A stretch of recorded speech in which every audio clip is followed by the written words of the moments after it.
Hello cancer, welcome to Guruma Hindi tarot. और ये reading है 1 नवंबर से लेके 7 नवंबर तक की। तो चलिए देखते हैं आपके लिए क्या मैसेजेस है इस वीक में और आप क्या एक्सपेक्ट कर सकते हैं अपनी लव लाइफ में। Messages for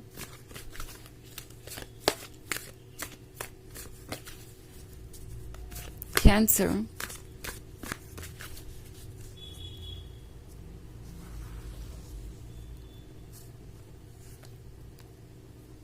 Ace of Cups, Ace of Wands, the Emperor, Knight of Swords, and the Tower. Okay. I think Cancer, किसी को लग रहा था कि आप सिर्फ शुगर के बने हुए हैं, यानी आप बहुत मीठे हैं, आप बहुत आसानी से पिघल जाते हैं इमोशंस में, आप सिर्फ और सिर्फ प्यार करना ही जानते हैं, भले ही आपको कोई कैसे भी ट्रीट कर रहा हो। बट अब इस पर्सन को आपके अंदर का एम्परर नज़र आ गया है। सो इन्हें लगता है कि आप स्ट्रांग हो सकते हैं। इन्हें ऐसा लग रहा है कि आप उन्हें डोमिनेट कर रहे हैं, जबकि पहली बार ऐसा हुआ होगा इस रिलेशनशिप में शायद कि आपने अपने लिए स्टैंड लिया है, आपने उन्हें बहुत अपॉर्चुनिटी दी। ऑफ कोर्स आप शुगर से बने हैं, आप मीठे हैं, बट इसका मतलब ये नहीं है कि आप कुछ भी अलाउ करेंगे अपने लाइफ में। आपके अंदर वो फायर भी है जो किसी को भी उसकी जगह दिखा सकती है, ओके जो किसी को भी ये फील करा सकती है कि आप कितने फियर्स हैं और आप उनके बिना रह सकते हैं। आप अकेले भी काफ़ी हैं, आपके अंदर इतनी रोशनी है, इतनी वार्मथ है।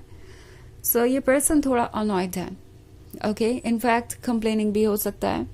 लाइक कैंसर तो बहुत ज़्यादा सेल्फ सेंटर्ड हो गए हैं, नाइट ऑफ सोर्ड्स के साथ सिर्फ अपने बारे में सोच रहे हैं। सो ये वो पर्सन हो सकता है जो तब तक तो बहुत खुश था जब तक आप उन्हें वो सब कुछ ऑफर कर रहे थे जो उन्हें चाहिए था, जब तक आप उनके हाँ में हाँ मिला रहे थे, जब तक आप इस रिलेशनशिप को कंटिन्यू करने के लिए कॉम्प्रोमाइजेस और सेक्रीफाइसेस कर रहे थे। बट अब जब आप अपने लिए स्टैंड कर रहे हैं, बाउंड्रीज ड्रॉ कर रहे हैं और उनसे पूछ रहे हैं कि उन्होंने क्या किया इस रिलेशनशिप के लिए, तो उन्हें अच्छा नहीं लग रहा। उन्हें लग रहा है कि आप उन्हें चैलेंज कर रहे हैं, आप उन्हें अनकंडीशनल लव नहीं दे रहे। एक्चुअली इन्हें आदत पड़ गई है आपकी अनकंडीशनल लव की, और अब जब उन्हें वो नहीं मिल रहा तो ये आपको जज कर रहे हैं एज इफ आप एक ह्यूमन ना हो, आपकी पेशेंस की कोई लिमिट ही ना हो, आप किसी तरीके का भी बिहेवियर टॉलरेट कर लेंगे। ये पर्सन समझ गया है कि आपके अंदर द एम्परर है और अगर ज़रूरत पड़ी, उन्होंने पुश किया तो वो एम्परर बाहर आ सकता है, और वो एम्परर अगर बाहर आया तो उनके लिए किसी भी सिचुएशन से डील करना मुश्किल हो जाएगा। इनफैक्ट द टावर के साथ ये पर्सन शॉक्ड है, उन्हें नहीं पता कि वो इस नई रियलिटी से कैसे डील करें। उनका कैंसर कैसे द एम्परर बन गया, इस पे वो इतना दिमाग लगा रहे हैं कि आजकल वो हर समय आपके बारे में ही सोचते रहते हैं। इनफैक्ट ये बात उनके लिए एक स्ट्रेस का कारण बन गई है, एंड ये पर्सन इस स्ट्रेस से 24 घंटे गुजर रहा है। सो आपने उन्हें सरप्राइज कर दिया अपने स्ट्रेंथ से, अपने सेल्फ एस्टीम से, और उन्होंने ये बिल्कुल भी एक्सपेक्ट नहीं किया था। क्योंकि एस ऑफ कप्स के साथ जब ये रिलेशनशिप उन्हें मिला तो उन्हें लगा कि सब कुछ परफेक्ट है, उन्हें लगा कि सब कुछ उनके फेवर में ही काम करेगा और कभी आप बदलेंगे नहीं, इन द सेंस कि आप कभी अपने लिए स्टैंड नहीं करेंगे, आप कॉम्प्रोमाइजेस करते जाएंगे। बट एस ऑफ वॉन्ड्स के साथ अब उन्हें रियलाइज हो रहा है कि चीज़ें डिफ़िकल्ट हैं, ओके इट्स नॉट लाइक कि वो किसी भी चीज़ को टेक इन फॉर ग्रांटेड ले सकते हैं। यूनिवर्स ने अगर उन्हें कोई गिफ्ट दिया है तो उस गिफ्ट को उन्हें रिसीव करना चाहिए, उसे संभाल के रखना चाहिए। अदरवाइज लोग चीज़ें गंवाते भी बहुत है ज़िंदगी में, अदरवाइज लोग बाद में रिग्रेट भी बहुत करते हैं। सो कहीं ना कहीं इस बात का आइडिया लग गया है उन्हें कैंसर कि अगर वो आपको आपका स्पेस नहीं देते हैं तो ये रिलेशनशिप कंटिन्यू नहीं हो सकता, और आप डेफिनेटली अपने लिए अपना रास्ता बना सकते हैं। हालांकि ये एक जनरल रीडिंग है तो ये सबसे रेजोनेट नहीं होगी, एनर्जी रिवर्स हो सकती है अगर आप क्रॉस वॉचर हैं।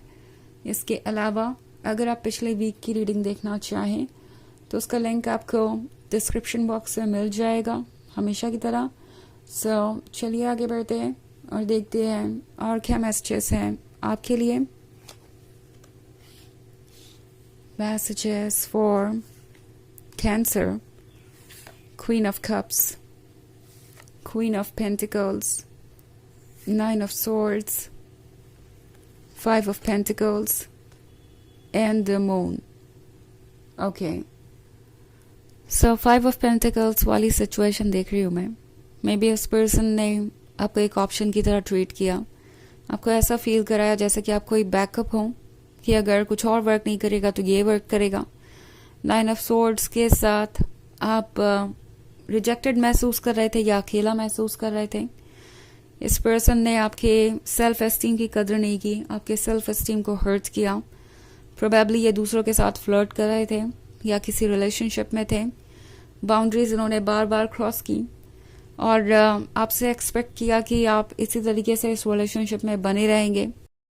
एक्चुअली इन्हें लगने लगा कि आपका बड़ा दिल आपकी कमज़ोरी है, आपके इमोशंस आपकी कमज़ोरी है। सो इस रिलेशनशिप को आप छोड़ नहीं पाएंगे।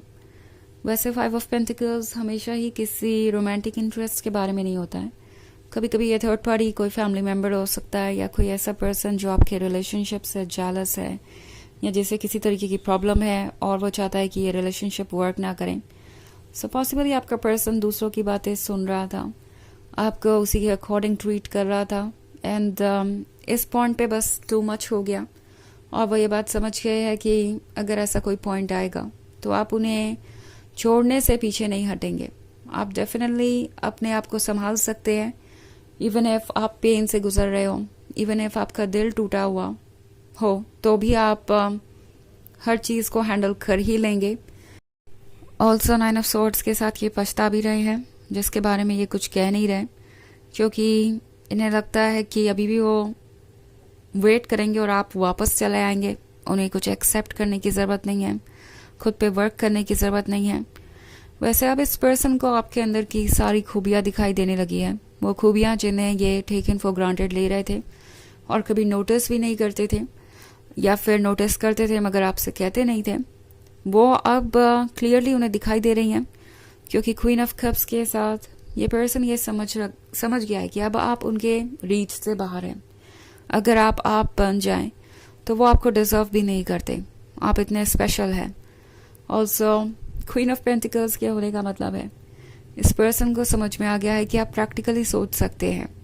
शायद इससे पहले आपके इन्हें बार बार मौके देने के कारण इन्होंने ये सोचना शुरू कर दिया था कि आप लॉजिकली और प्रैक्टिकली सोचते ही नहीं हैं। आपके गाइड आपके इमोशंस ही हैं और जब तक ये इमोशंस उनसे जुड़े रहेंगे आप उनसे जुड़े रहेंगे।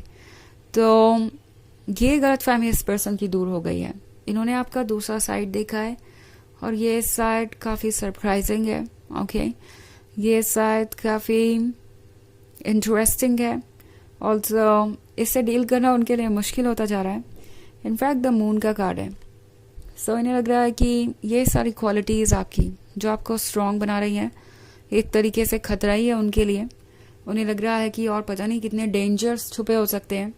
उनके लिए ये चीज़ें नेगेटिव है क्योंकि ये आप अपने लिए सोच रहे हैं, यानी आप इससे अपने आप को प्रोटेक्ट कर रहे हैं। ये चीज़ें आपको फेवर कर रही हैं और अगर ये आपको कॉन्फिडेंस देती हैं तो शायद आप उनके बारे में सोचेंगे भी नहीं।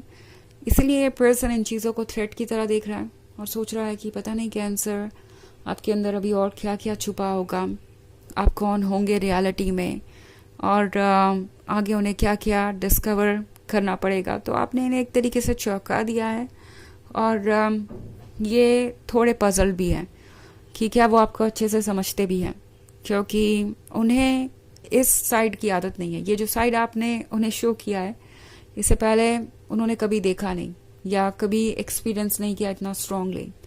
तो चलिए देखते हैं आपके लिए ऑरेकल मैसेज क्या है।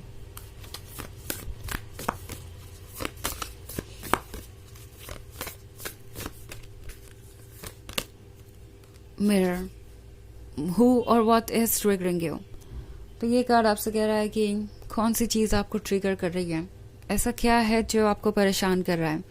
क्योंकि जो चीज़ें हमें परेशान करती है वो हमें कुछ ना कुछ मैसेज तो ज़रूर दे रही होती है कि या तो हमें कुछ अपने अंदर बदलने की ज़रूरत है, या अपने लाइफ में बदलने की ज़रूरत है, या हम किसी चेन से गुजर रहे हैं जो हमें अनकंफर्टेबल कर रहा है।